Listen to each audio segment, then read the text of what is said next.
Alright guys, if you're watching this video, I'm still in the hospital.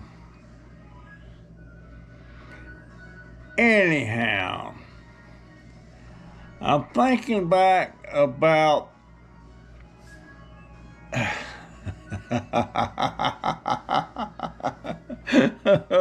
I'm thinking about my grandma Pearson. She was a Seventh-day Adventist. And boy, a Seventh-day Adventist, back then, I don't know what they do now, but you couldn't talk me into going into one of them churches. They used to, Seventh-day Adventist was one of these religions. They predicted when the end of the world, the end of time, what day it was going to be. And they'd make all kind of preparations for that day. And of course it never happened. They did that 2 or 3 times. They don't do that anymore. Because it was ridiculous.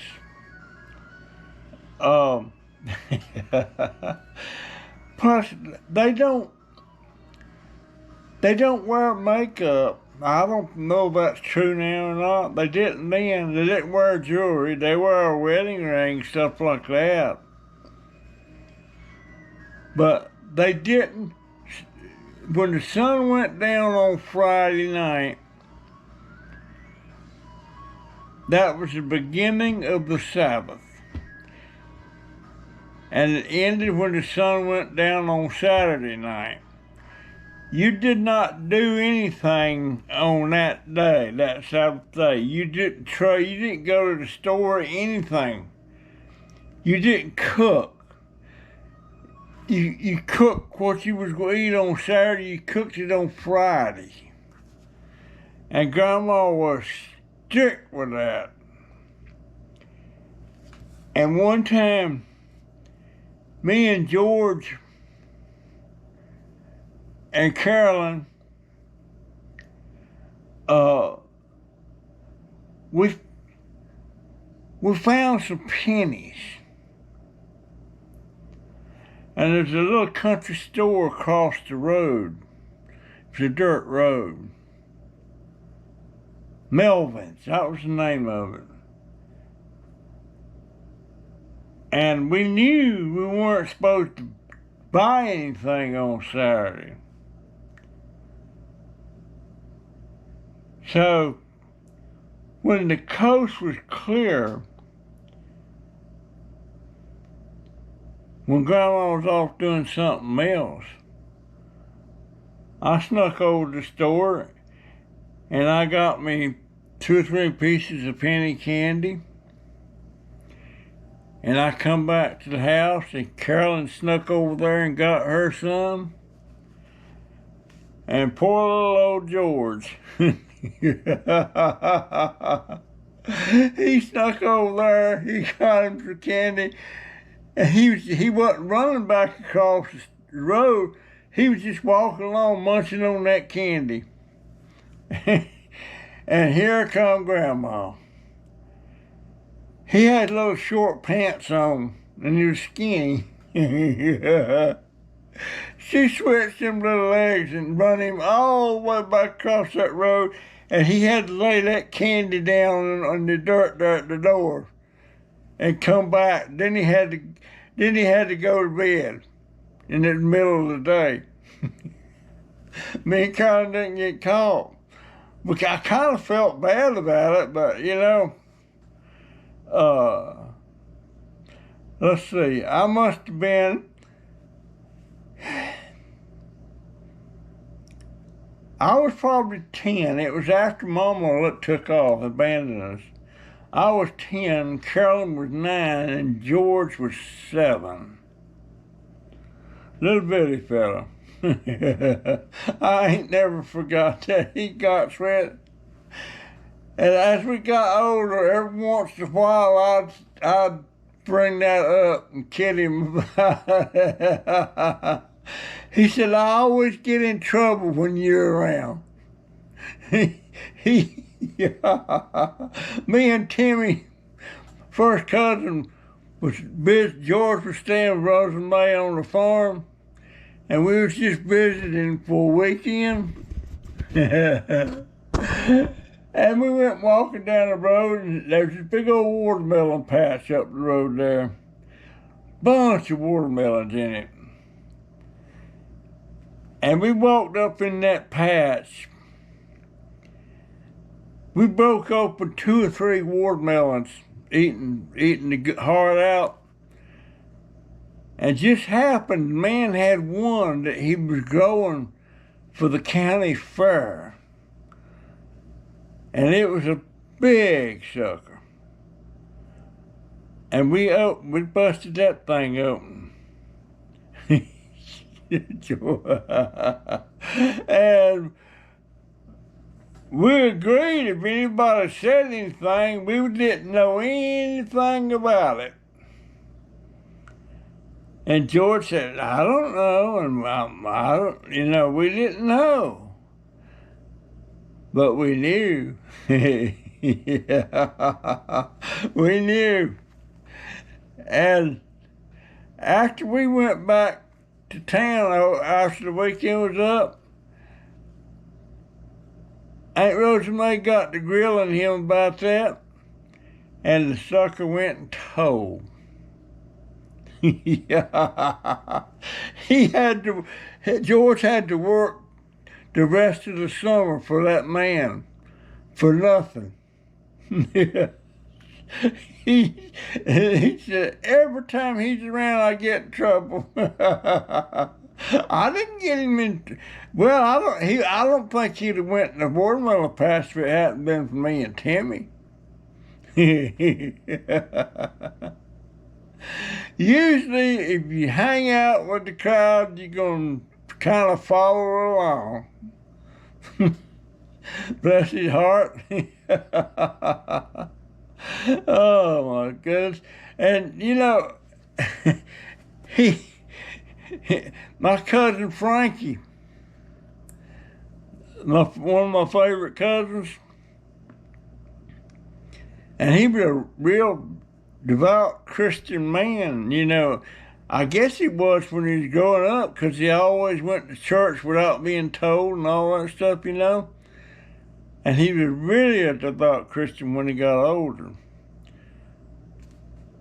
But he used to do stuff a lot of people thought it was innocent. Like driving the car to the drive-in theater and pack 2 or 3 guys in the trunk so they get in free. He done that. We got caught one night. A bunch of us got put out, but the driver of the car and the girl that was with him got to stay. But the manager of the drive-in theater, he happened to notice that was Frankie, and that was Jack Pearson's boy, and he was friends with Jack, Uncle Jack. So Frankie got in trouble over that anyway. And there's a big old country store down the street from where Frankie lived. It's called Kitty Bells. And every couple of nights, big old truck would pull up there with a big load of watermelons on it. And you could see the Kitty Bells from Frankie's house. And you could see when that truck was there, and off to Kitty Bells we went, stealing watermelons. Always get a couple. He did that all the time. He used to like baseball real good, And he even they had a big wood fence around the ballpark. You couldn't see over the fence. But Frankie bored a hole, a big old round hole about that big, where he could look down there and look and see the game. So there were several of them drill holes. And Frankie, by the way, Frankie was signed up in the minor leagues for the New York Yankees after he got out of school. And he went somewhere and was playing games somewhere, and one weekend he come home and was all playing baseball out there in the field beside Grandma's. And he was a pitcher. And he messed around there, and Daddy called it. He threw away his arm. He hurt his arm when he was pitching. And that knocked him out of the professional baseball player. He was good, too. He was dang good. But Frankie and Lewis was my favorite cousins. Lewis,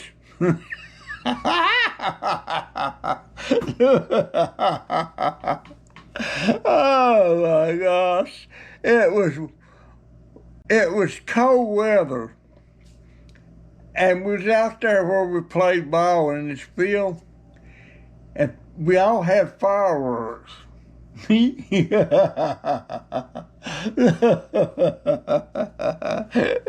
Oh my gosh. Lewis had this Roman candle. You know, that's a long stick, and when you light it, you hold the candle, and it shoots balls of flame up into the air.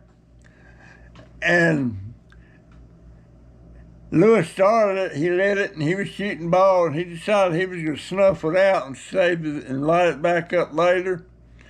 And he stuck the end of it in the dirt to put it out, he thought. He had a brand new winter coat on.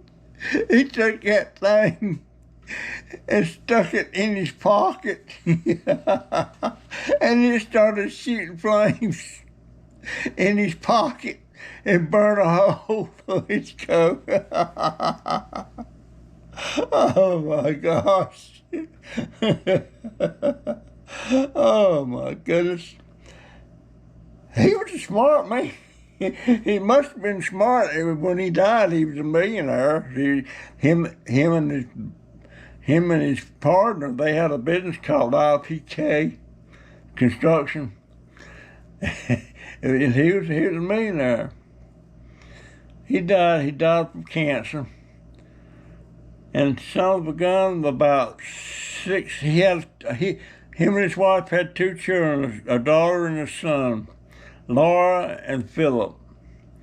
And about 6 months after Lewis died, I lost my train of thought. Lewis died, and then about 6 months after he died, Laura, and she was only in her 50s, she died. I couldn't believe that. I couldn't believe that. Philip's still alive. And then Mama, Betty, she died before Lewis did. I forget what she had. But, man, I like that man. And he was in the Army. He went in the Army. He went to Germany. And then Frankie went in the Army. He went to Germany. And then pretty soon after that, I went joined the Army. I joined the Army just as Frankie was getting out.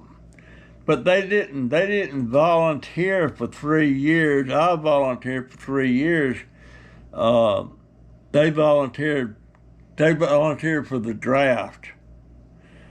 And that way they only got 2 years to do. But they were, I'll tell you what, man. I got a lot of fond memories about me and I mean, we was kind of, weren't mean, but was just so mischievous, you know. But I'll never forget that time he stuck that Roman candle down his pocket, and all of a sudden, poof, you hear it go poof, poof. he was trying to get it out of his pocket, and it burned a hole in the pocket, and it was sticking to the pocket. He had to take the coat off before he could get it out. Oh my goodness. Frankie, he was a bull, man. I mean, he was very strong. He was my hero. He was my hero. Aunt Mammy was proud of them boys. She was proud of me. I don't know why.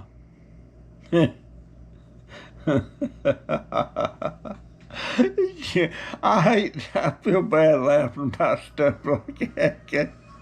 Every time I bring it up, and that was a brand new coat. Oh, I remember going sometime out on a construction job they were on, doing something or other. If something got screwed up, they'd be wearing these hard hats, and he wasn't cussing, he'd gosh darn it, dang it, and stuff, and he'd take the hat off and throw it down on the ground. But they made a lot of money. My daddy worked for them. Daddy was a foreman for one of the crews, and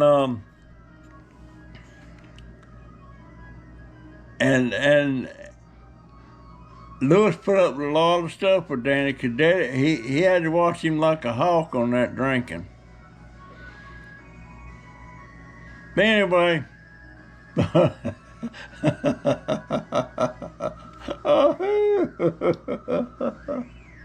I got some more stories. I'm just trying to get some stuff ahead here, so kind of cover the days while I'm in the hospital. I know I'm going to the hospital. I may not, you know. I don't know. But I'm pretty sure, because the first thing they're going to want to do is admit me, and then they're going to want to give me an MRI to see if I got an infection in the bone. And I hate that daggone MRI. I'll switch my camera around. If I could get comfortable while I'm laying in there, I could sleep through it. The sound don't bother me. I can sleep through it, but you're so uncomfortable. I can't sleep. Hate that thing. I don't understand why it's got to make all that noise, but the noise don't bother me. It's being laying there for an hour. It takes about an hour. And laying there for an hour, all scrunched up like that. Anyway, folks, that's my story, and I'm sticking to it. I will see you in the next one. And by the way, if you're seeing this, I'm probably still in the hospital. I don't know. Love all of you. See ya. GoPro, stop recording.